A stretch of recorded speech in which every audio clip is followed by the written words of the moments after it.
Terça-feira, dia 16 de setembro de 2025. Sejam todos muito bem-vindos, meus amigos, a mais um vídeo do canal Terra Brasilis News. Tudo bem com vocês? Desejo que sim. Muita gente nervosa com o Paulo Alves, pelo que eu falo, né? Eu queria lembrar a vocês que eu tento fazer um vídeo sempre pensando em realidade, em matérias de jornais, em coisas que eu encontro nas redes também, mas sempre levando em consideração a seriedade, não invento lorotas. E claro, ninguém precisa concordar evidentemente com o que eu digo, eu não sou dono da verdade, mas acho que é bom pelo menos respeitarem a opinião alheia, né? Pois todos nós somos passíveis de erros e acertos. Não existe ingenuidade depois de uma certa idade, tá? Quem aqui já não votou, por exemplo, no PSDB, acreditando que eles eram a direita brasileira? Quem já não votou em Fernando Henrique Cardoso para não eleger o Inácio? E por aí afora, quem não votou no Collor de Mello pelo mesmo motivo? Aos que me acompanham há muito mais tempo, desde o início praticamente, quando eu ainda estava nos Estados Unidos, vão se lembrar que eu fui um dos primeiros, se não o primeiro, ouso a dizer isto, se não o primeiro a dizer que o Supremo Tribunal ainda iria libertar o Inácio e trazê-lo de volta à política. E em 2021, no mesmo dia que o Sérgio Moro abandonou o governo do mito, em rede nacional, diga-se de passagem, eu cravei que ele ia sair candidato à presidência da República, e não deu outra. Então, se eu errar em minhas convicções, faz parte. Assim como eu me enganei com Hamilton Mourão, e vim aqui e falei. Era claro que o Inácio ia sair da prisão. Para quem não se lembra, Gilmar Mendes pediu vista no julgamento dele e ficou por 2 anos o processo parado. Vista por 2 anos. Hoje é só 90 dias. Quando ele trouxe de volta ao plenário e decidiram que os processos do Inácio iria para a primeira turma do Distrito Federal, para começar tudo de novo, eles já sabiam que os crimes dele iria prescrever pelo tempo. E aí, aliás, eu pergunto, quem é que sabe a quantas andam os processos dele na primeira turma? Se é que estão lá, se é que se começou alguma coisa, porque ficou tudo dito pelo não dito, porque cancelaram o processo feito pelo Moro, mas não as acusações contra ele. Então, política é assim, a gente acerta e a gente erra, mas tudo dentro do devido tempo. Agora, segundo informações aí da CNN, o Partido Liberal do Costa Neto, que acha que a decisão do Supremo lá na primeira turma tem que ser respeitada, mas segundo as informações dizem que ele, junto com Hugo Mota, acertaram e lançaram, já está lançado, Eduardo Bolsonaro como líder da minoria na Câmara dos Deputados, no lugar da Caroline de Toni, uma excelente deputada, diga-se de passagem. Com isto, o Eduardo Bolsonaro agora vai ter uma flexibilização quanto às ausências que ele tem na Câmara dos Deputados, porque isso faz parte da regra. Ele poderá exercer seu mandato lá dos Estados Unidos. Isso já foi acertado e já foi decretado, ok? Eu sinceramente desconhecia essa regra, nem sabia, mas de qualquer forma não deixa de ser uma boa saída para que ele continue dentro do parlamento, tá? Por outro lado, o próprio Walter Braga Neto, meu Deus, coitado dele, o Valdemar Costa Neto, disse que se Jair Bolsonaro indicar o Eduardo para concorrer à presidência em 2026, assim será, ele aceitará. Penso que ninguém discute a viabilidade e a escolha de Eduardo Bolsonaro como um sucessor do Jair. Evidente. Eu penso que na atual conjuntura, o Eduardo Bolsonaro é muito bom nome, a meu ver, para concorrer, mas não sei como isto seria possível, já que o Supremo do ministro sancionado, sim, porque ele é o que manda, né? Já declarou que vai julgar Eduardo Bolsonaro ainda em 2025. Ele que é acusado de interferir no processo, que inclusive resultou na condenação do seu pai, Jair Bolsonaro. Se ele for condenado, alguém tem dúvidas que vai? Se ele for condenado, ele se tornará inelegível e perderá seu mandato, né? Caso esteja aí na condição de deputado federal, como parece que vai estar. Ou seja, são notícias que animam e ao mesmo tempo já deixam aí um rastro de dúvidas pela frente. Até porque para Eduardo exercer o cargo de presidente da República, ele tem que estar no Brasil. Será que ele vai poder voltar?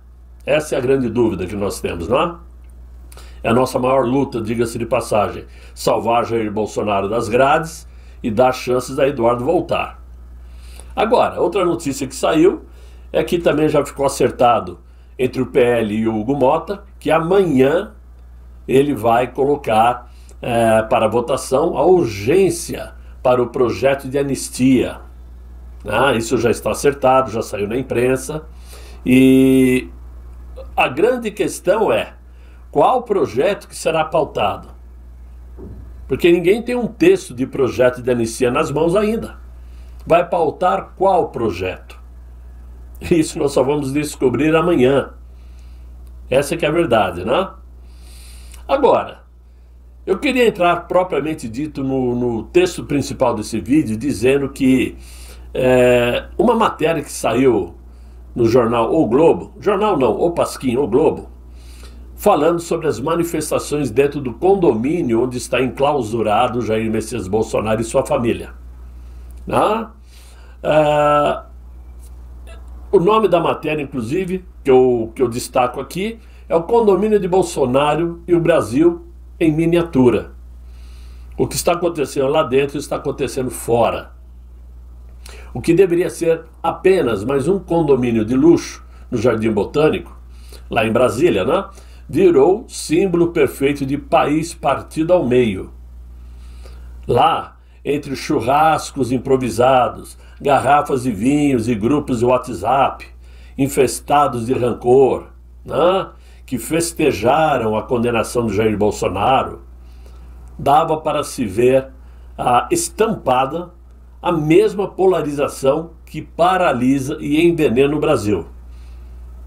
Após a condenação do nosso presidente, a 27 anos e 3 meses de prisão, um simples churrasco de comemoração bastou para incendiar a vizinhança.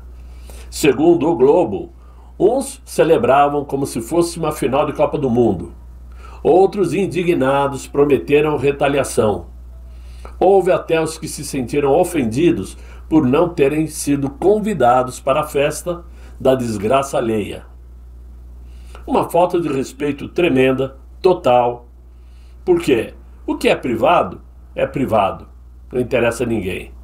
Agora, o que é manifestado em público, porque uma festa com barulho começa a ser manifestada para o público. É vergonhoso saber que existe uma família sofrendo do outro lado. O grupo do WhatsApp, que era usado somente para avisar sobre vagas de garagem, barulho de cachorro, problemas de condomínio, virou palco de vingança virtual, ironias, bravatas e ameaças de expulsão. Uns apelaram para a conciliação, dizendo, tá dentro de casa, tá tudo em paz. Não incomoda ninguém. Mas foram ignorados, porque no Brasil de hoje, a paz não encontra espaço, nem mesmo num condomínio de luxo. A matéria parece de pouca importância, mas se nós nos colocarmos no lugar da família Bolsonaro, dá para imaginar como deve ser sofrível você recebendo a notícia de uma condenação de 27 anos de prisão e ouvindo gargalhadas e festejos do outro lado da rua. Imaginem os senhores. Então essa polarização existe no Brasil inteiro de hoje, não só dentro daquele condomínio. Né? Ou seja, é difícil imaginar uma pacificação como muitos tentam emplacar. Vamos procurar a pacificação para tornar o Brasil um país de mais fácil comunicação e uma política mais ampla para favorecer a população. Não. Pacificação é se esses processos todos que foram abertos, esse processo do fim do mundo, como dizia o Marco Aurélio Melo, fosse cancelado, fosse anulado, que os presos injustamente pudessem voltar para casa, que Jair Bolsonaro estivesse livre para poder concorrer. Aí sim haveria uma pacificação no Brasil. Deixar a população escolher quem eles querem para comandar a nação. Ah? Enquanto isso, um lado comemora a desgraça alheia, com vinho barato, o outro se revolta, mas sem forças para mudar o cenário. O Brasil virou um grande grupo de WhatsApp, de condomínio. Barulhento, rancoroso, repleto de vizinhos que se odeiam, mas não podem se mudar. E a maioria dos conservadores é envergonhados de assumirem sua escolha por Jair Bolsonaro. E enquanto discutimos quem abre o vinho para comemorar e quem chora em silêncio, o país continua sendo administrado por quem confunde soberania com submissão e democracia com vingança. Ontem, todos ficaram sabendo da execução, mudando um pouquinho de assunto agora, claro, mas depois vocês vão ver que tem tudo a ver. Todos ficaram sabendo da execução em via pública lá na Praia Grande, litoral de São Paulo, de Rui Ferraz Fontes, que era um ex-delegado geral da Polícia Civil de São Paulo. E ele foi executado com mais de 20 tiros. Esse não foi apenas um crime bárbaro, mas também um recado, uma demonstração de força típica do crime organizado. A intimidação, não apenas da corporação policial, mas também da classe política que se atreve a confrontar os tentáculos das facções, é evidente. Esta é uma forma de dizer: não mexam conosco, com nós ou com a gente. O peso simbólico de atacar um ex-chefe da Polícia Civil em plena rua é gigantesco. Enquanto o país digera um crime de tamanha gravidade, ou digere, enquanto o Brasil digere um crime de tamanha gravidade, a grande imprensa aproveita o timing para reaquecer a pauta contra aqueles que discutem quem vai substituir Jair Bolsonaro na presidência, ou na corrida presidencial, melhor dizendo.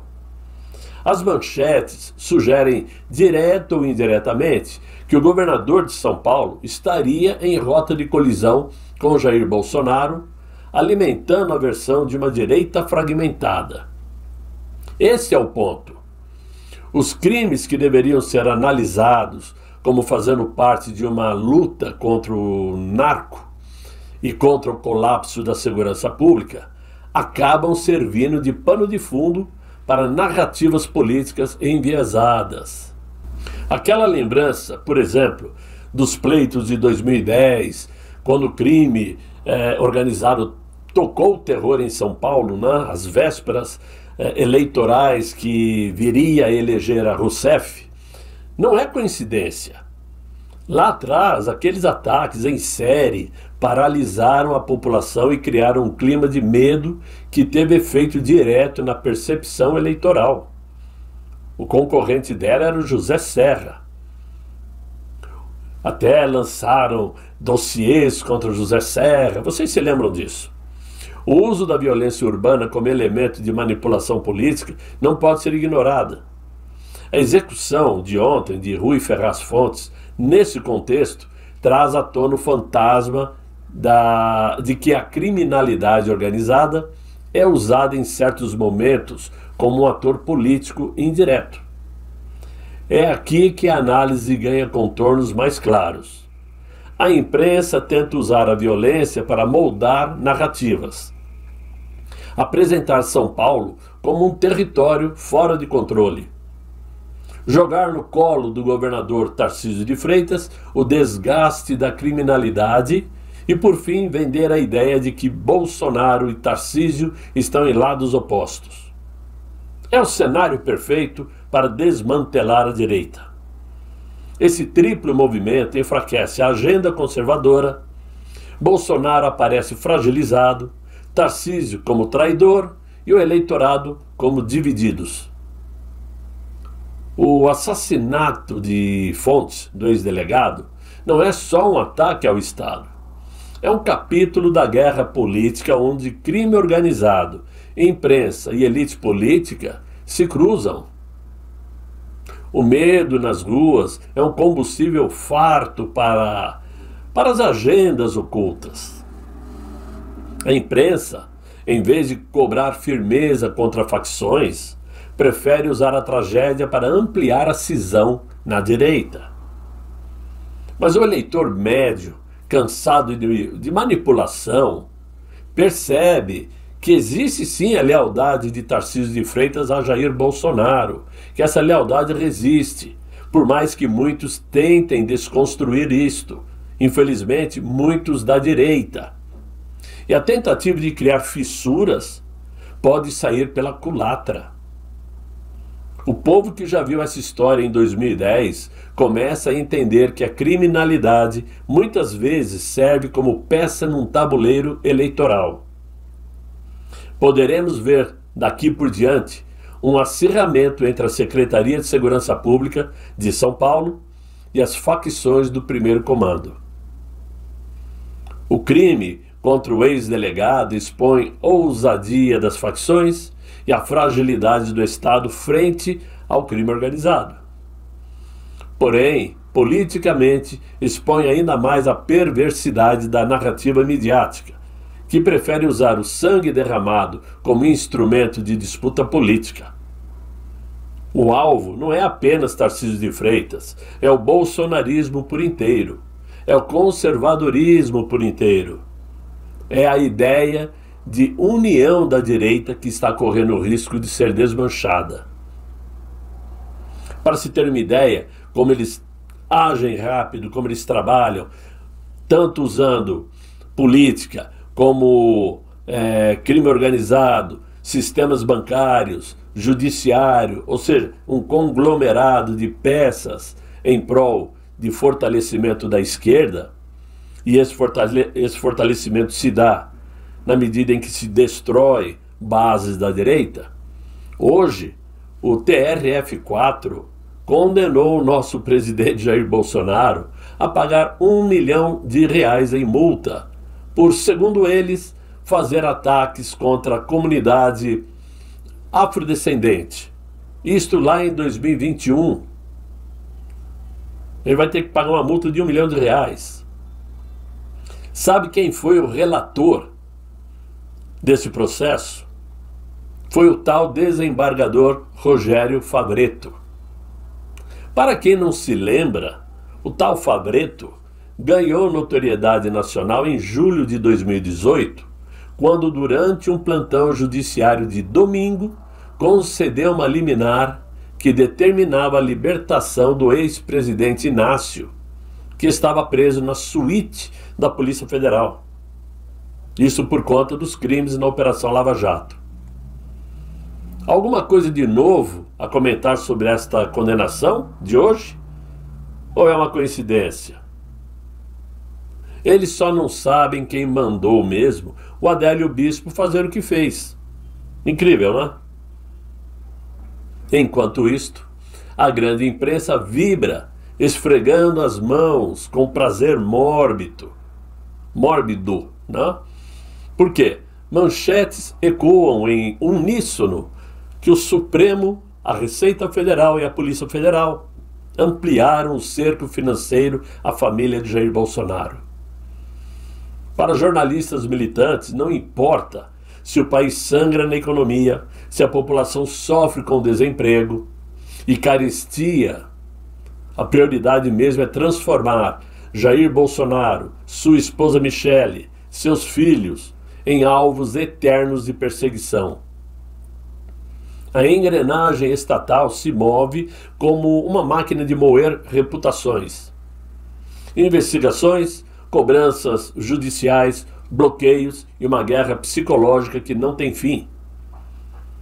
O que chamam de combate à corrupção não passa de uma cortina de fumaça para justificar a caçada implacável contra um homem que ousou enfrentar o sistema.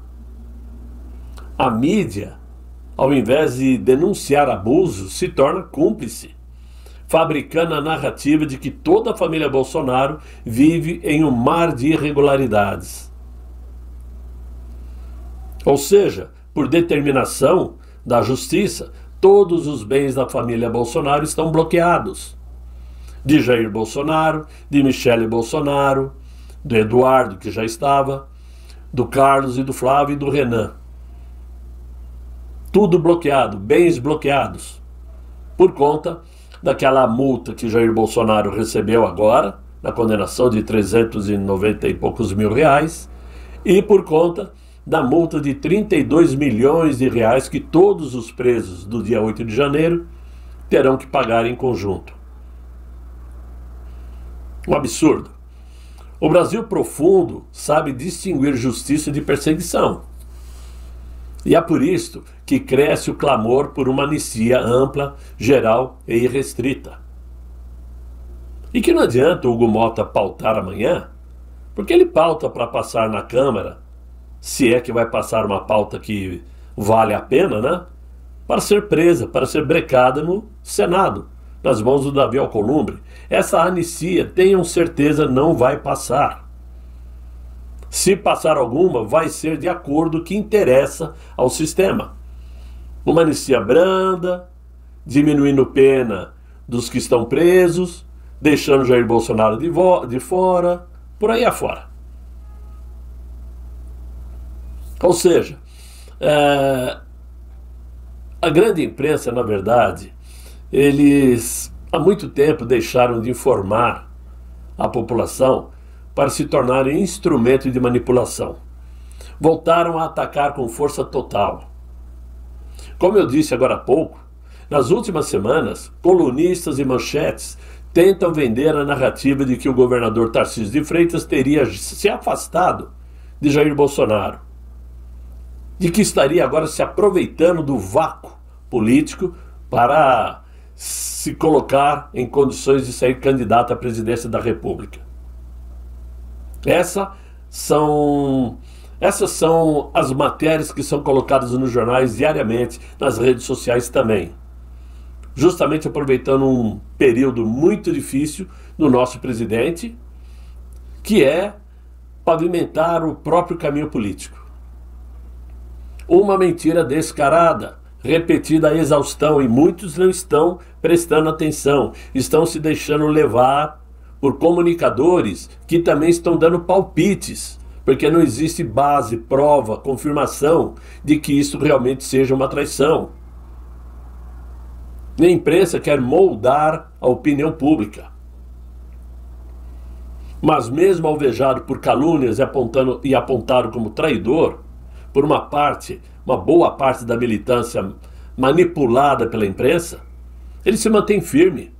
Sua lealdade não se mede por manchetes, mas por atos concretos. E o tempo vai mostrar.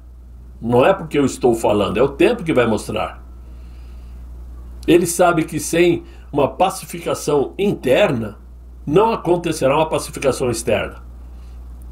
Sem anistia ampla, geral e irrestrita, o Brasil continuará refém de uma guerra política interminável. Não por acaso, o próprio Flávio Bolsonaro saiu em defesa do governador, hoje, em sua rede X, desmontando essa narrativa venenosa. Vejam a imagem. A corja tenta a todo custo manipular os apoiadores de Bolsonaro a enxergarem Tarcísio como traidor. E o único intuito é tentar isolar Bolsonaro. Não conseguirão, pois a lealdade de Tarcísio a Jair Bolsonaro é muito maior que o medo do Inácio encarar Bolsonaro nas urnas. Palavras do Flávio Bolsonaro. Não é o Paulo Alves que está dizendo. Então aí muitos vão dizer, então o Flávio também é traidor. Será que é isso? Eis a verdade que a imprensa não suporta. Tarcísio de Freitas não é inimigo, mas é um aliado. É um aliado que, como político, tem todo o direito de sair candidato se quiser sair.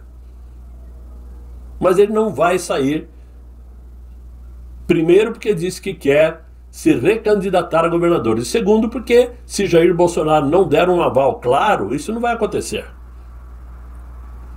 Ele é fiel, tem sido fiel até hoje em todas as suas palavras. E, claro, ele tem um projeto de anistia na cabeça que é para libertar todo mundo. Tem trabalhado muito para isto. O cerco do Supremo Tribunal Federal, da Receita e da Polícia Federal contra a família Bolsonaro pode até sufocar momentaneamente, mas não vai apagar o grito das ruas. Esses gritos ainda vão ecoar e muito. Só que, como todos sabem, ontem o governador Tarcísio pediu autorização ao ministro Supremo para poder visitar hoje Jair Messias Bolsonaro. Embora tenha autorizado a visita, aquele ministro avisou que tal visita só pode ocorrer no próximo dia 29, não agora. Tem mais 2 semanas pela frente ainda. Muitos estão dizendo que Tarcísio de Freitas é o candidato do sistema. Mas aquele ministro sancionado é integrante desse grupo. E não permite a visita de Tarcísio nesse momento. E este gesto revela muito o medo que o sistema tem desse encontro. Medo de que a reunião fortaleça as estratégias para enfrentar essa luta desigual. O simples ato de um governador visitar seu aliado tornou-se motivo de suspeita. E isto escancara o quanto tentam isolar Jair Bolsonaro a qualquer custo. Mas o que a grande imprensa chama de crise dentro do conservadorismo não passa de uma tentativa frustrada de dividir e enfraquecer os conservadores. O povo sabe, Bolsonaro sabe, Tarcísio sabe, e demonstra, não há traição. Existe o que? Uma lealdade. Não há abandono, existe uma união, mesmo que à distância. Querem outra prova disso tudo?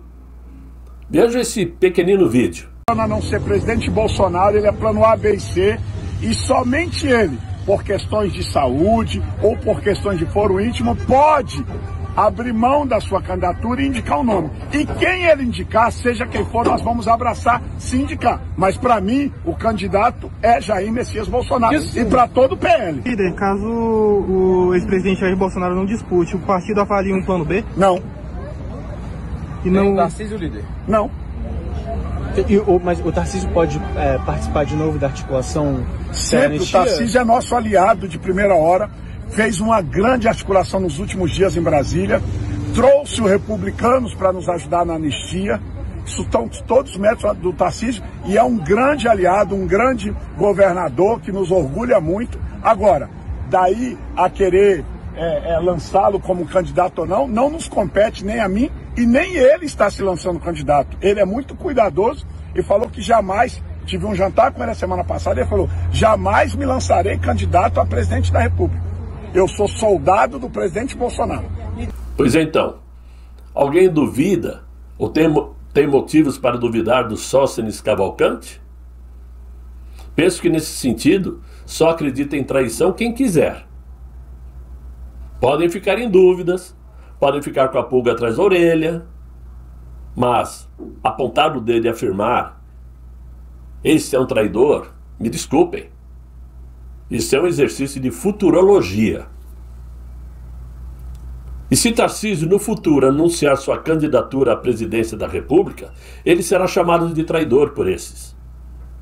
Se ele anunciar que não vai sair candidato, será chamado de covarde por não tentar bater de frente com o tal Inácio e dar a ele a chance de reeleição para o Planalto.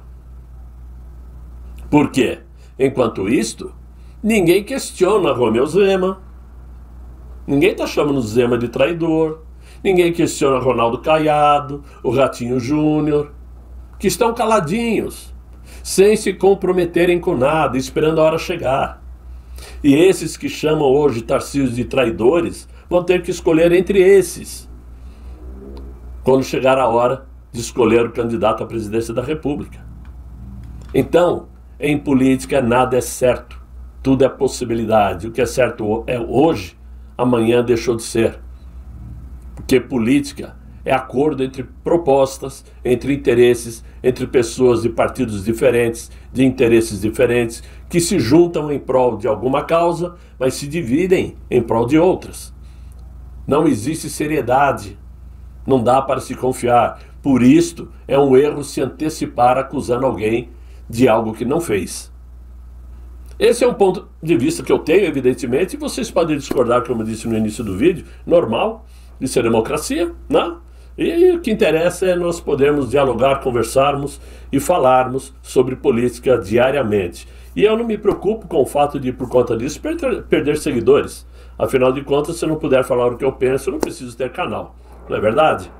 Fora isso, meus amigos, espero que vocês tenham gostado do vídeo. Se gostaram, deixem aí os likes, se inscrevam no canal, chamem seus amigos para me acompanhar no Terra Brasilis News. Eu espero voltar amanhã com um novo vídeo, se Deus quiser e Ele há de querer. Fiquem bem, fiquem com Deus. Tchau, tchau.